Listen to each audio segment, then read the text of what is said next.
आज पहली दस्तक एक सवाल के साथ है। सवाल कानून, नियम और न्याय का। जहां एक तरफ हत्या और रेप के दोषी सजा याफ्ता कैदी राम रहीम, जिसे उम्र कैद की सजा मिली है, उसे फरलो और पैरोल पर जेल से रिहाई ऐसे मिल जाती है जैसे बच्चों को लॉलीपॉप। दूसरी तरफ पर्यावरणविद, शिक्षाविद सोनम वांगचुक को तब दिल्ली में दाखिल होने पर हिरासत में ले लिया जाता है जब वो लद्दाख को संविधान की 6ठी अनुसूची में शामिल करने की मांग को लेकर लद्दाख से दिल्ली तक मार्च करते हुए पहुंचते हैं। इसी पर दस्तक देता सवाल आया कि गैरों पर सितम और अपनों पर करम का ये कैसा न्याय है।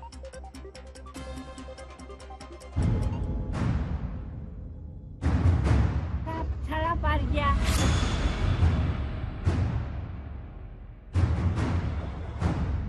अस्सी साल का हूँ। मेरा 80 साल उम्र है। मैं अभी तक 607 किलोमीटर चल चुका हूँ। मुझे लेह से चलते हुए 25वां दिन हो रहा है। अब जो है यहाँ पे एसपी हिमाचल प्रदेश से आगे बिल्कुल बहुत गर्मी हो रहा है। घुटना दर्द है, टंगे दर्द है, सब सेंध करके हम पसीना छूट रहा है। दिल्ली तक जाना है। दिल्ली में हो सकता है तो प्राइम मिनिस्टर को हमारा ये मुद्दे का एप्लीकेशन पेश करेगा। दिल्ली में अमित शाह जी और मोदी जी से मिलने जा रहा हूँ। लेह से चले 1000 किलोमीटर से ज्यादा लंबा सफर, पैरों में छाले पड़े, मंजिल दिल्ली तय थी, मकसद अपने अधिकार के लिए दिल्ली तक आवाज पहुंचाना। लद्दाख की मन की व्यथा और हिमालय की व्यथा सुनाने के लिए इनकी मंशा है कि वो देश के राष्ट्रपति जी से मिल पाएं, प्रधानमंत्री जी से मिल पाएं, गृह मंत्री जी से मिल पाएं और विपक्ष के सभी नेताओं से मिल पाएं, ये व्यथा सुनाने के लिए। आपने जिनको अभी सुना, इनको शायद आप ना पहचान पाए हो। ये सोनम वांगचुक हैं। बॉलीवुड फिल्म 3 इडियट के बाद सोनम वांगचुक देश में सबसे ज्यादा चर्चा में आए। कहा जाता है आमिर खान की फिल्म सोनम के जीवन से प्रेरित थी। पिछले 30 सालों से शिक्षा और पर्यावरण के क्षेत्र में काम कर रहे हैं। लेह के पास एक ऐसा स्कूल बनाया जहां सिर्फ उन बच्चों का दाखिला होता है जो परीक्षा में फेल हो जाते हैं। Solar heated military tent, artificial glacier जैसे कई आविष्कार किए। यही सोनम जब 1 सितंबर से शुरू की गई अपनी दिल्ली यात्रा में 150 लोगों के साथ निकलते हैं तो हिमाचल प्रदेश, पंजाब, हरियाणा सभी जगहों से भारत माता की जय के नारों के साथ आसानी से चलते हैं।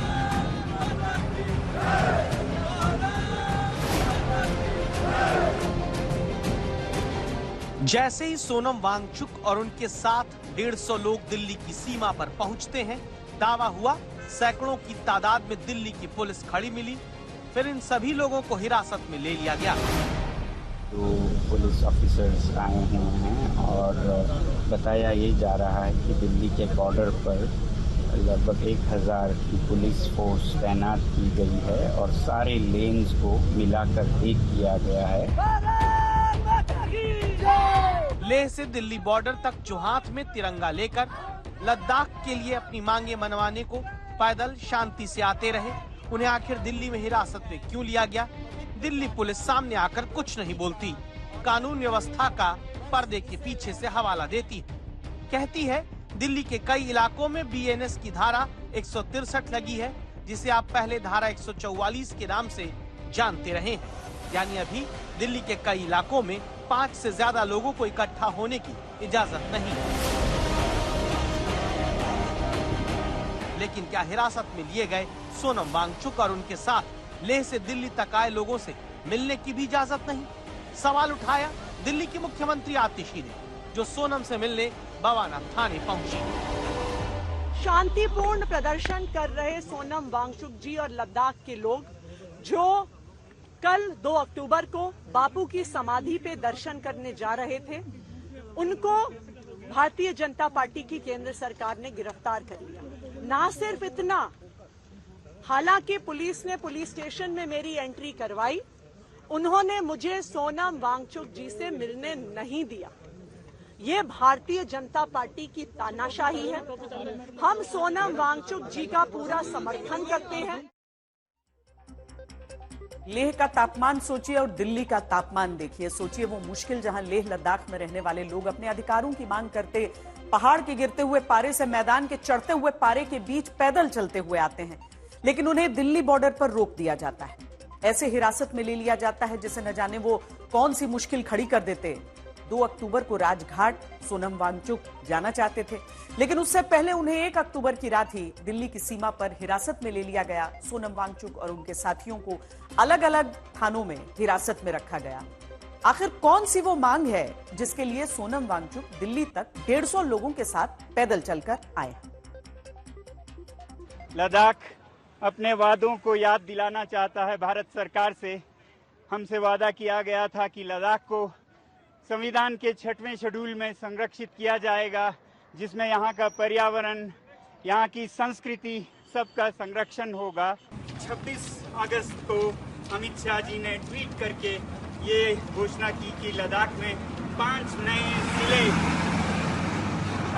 स्थापित किए जाएंगे। अब इस पे हमें खुश होना है या नाराज होना है, ये इस पे निर्भर करता है कि ये जिले कैसे जिले होंगे।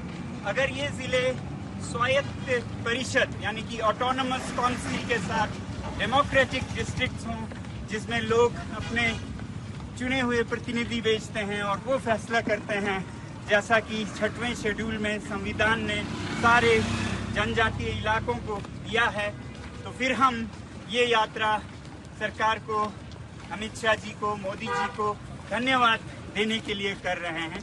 मगर अगर ये जिले केवल प्रशासन के, एडमिनिस्ट्रेशन के जरिए हैं और इसमें जनता की कोई सहभागिता नहीं होगी, कोई चुने हुए प्रतिनिधि जनता की आवाज नहीं बनेंगे, तो फिर यही यात्रा एक नाराजगी का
में ही आकर उठाएगा। उनके लिए आपने ताले लगा दिए, राजघाट पर ताले लगा देंगे आप? राजघाट तो लोगों की जगह है, वो तो एक तीर्थ स्थान है तमाम उन लोगों के लिए जो संविधान को अपना भगवान मानते हैं, ईश्वर मानते हैं। उनको आप राजघाट में नहीं जाने देंगे। ये पाप है, अपराध नहीं है, ये पाप है जो नरेंद्र मोदी की सरकार ने कल रात को किया। आप विडंबना देखिए लोकतंत्र की। सोनम वांगचुक तो हिरासत में होंगे और राम रहीम रिहा हो जाएंगे। हम शख्सियत की तुलना नहीं कर रहे हैं, हम मामले की तुलना कर रहे हैं। सोनम वांगचुक और राम रहीम के मामले को एक साथ सामने रखकर देखें तो साफ नजर आता है कि सहूलियत अनुसार नियमों का हवाला देकर फैसले लिए जाते हैं, वरना एक तरफ हत्या और रेप जैसे जघन्य अपराध के केस में सजा याफ्ता राम रहीम को फिर से पैरोल दे दी जाती है, जबकि भारत की जेलों में 77% कैदी ऐसे हैं जो अंडर ट्रायल हैं, यानी जिनका मुकदमा ही अभी तक चल रहा है। चुनाव आते ही शायद जेल से रिहाई वाली छुट्टी पाने का इतिहास राम रहीम बना रहा है। अब की बार हरियाणा चुनाव में मतदान से 4 दिन पहले 20 दिन की पैरोल मिली है। उससे पहले चुनाव प्रचार के दौरान हरियाणा में 13 अगस्त से 2 सितंबर तक 21 दिन की फरलो लेकर राम रहीम बाहर रहा। लोकसभा चुनाव में 19 जनवरी से 21 दिन की फरलो राम रहीम को मिली थी। अक्टूबर 2022 में 40 दिन के लिए राम रहीम जेल से बाहर था। तब पंजाब में उपचुनाव और हिमाचल प्रदेश में विधानसभा चुनाव होने थे। हरियाणा में स्थानीय निकाय चुनाव से पहले जून 2022 में 21 दिन की परोल राम रहीम पाया। उससे भी पहले पंजाब में विधानसभा चुनाव के दौरान फरवरी 2022 में 21 दिन की फरलो मिली। विपक्ष के नेता पूछने लगे, सत्ता पाने के लिए वोट की कृपा का जुगाड़ क्या हरियाणा में अब बीजेपी के नेता राम रहीम के भरोसे कर रहे हैं? आप विडंबना देखिए लोकतंत्र की। सोनम वांगचुक तो हिरासत में होंगे और राम रहीम रिहा हो जाएंगे। पैरोल के नियम है, नियमों के मुताबिक ही दी होगी। विपक्ष इसको लेकर सवाल उठा रहा है, चुनाव के मद्देनजर विपक्ष सवाल उठा रहा है तो नियमों को तब्दील करवा दे। ਤੇ ਉਹਦੇ ਖਿਲਾਫ ਸ਼੍ਰੋਮਣੀ ਗੁਰਦੁਆਰਾ ਪ੍ਰਬੰਧਕ ਕਮੇਟੀ ਵੱਲੋਂ ਜੋ ਅਦਾਲਤ ਦੇ ਅੰਦਰ ਲੜਾਈ ਲੜੀ ਗਈ ਉਸ ਨੂੰ ਬਾਰ-ਬਾਰ ਪਰੋਲ ਮਿਲਦੀ ਹੈ। ਦੂਸਰੇ ਪਾਸੇ ਸਿੱਖ ਬੰਦੀ ਜਿਹੜੇ ਆ ਉਹਨਾਂ ਨੂੰ ਪਰੋਲ ਨਹੀਂ ਮਿਲਦੀ, ਉਹਨਾਂ ਨੂੰ ਕਿਸੇ ਤਰ੍ਹਾਂ ਦੀ ਛੁੱਟੀ ਦੀ ਸਹੂਲਤ ਨਹੀਂ ਹੈ।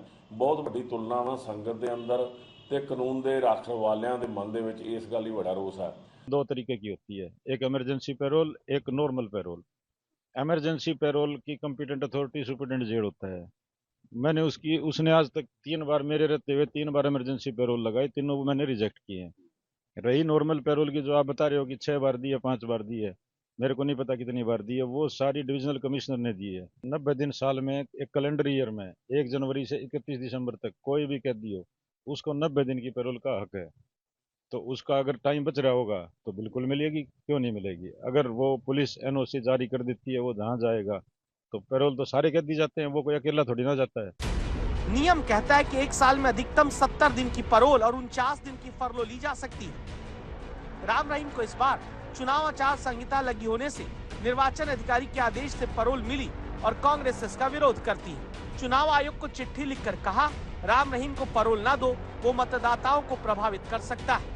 राम रहीम का हरियाणा के सिरसा, अंबाला, कुरुक्षेत्र और हिसार जिले में प्रभाव है। इन 4 जिलों में हरियाणा की 90 में से 36 विधानसभा सीटें आ जाती हैं। केंद्र में सरकार कौन सी है, हरियाणा में सरकार कौन सी? आप मुझे 75 साल में एक उदाहरण दे दीजिए, एक जो पिछले 5 साल में इतनी बार बाहर पैरोल में गया हो व्यक्ति।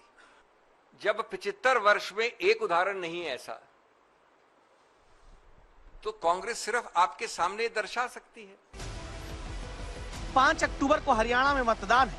राम रहीम को किसी भी तरह से प्रचार करने से रोका गया है, लेकिन पुराना इतिहास रहा है, खुद ही प्रत्याशी और नेता राम रहीम के दर्शन करने पहुंच जाते हैं। दूसरी अहम बात, राम रहीम पर बार बार परोल फरलो की कृपा भी उससे जुड़े लोगों में संदेश देने के लिए काफी होती है।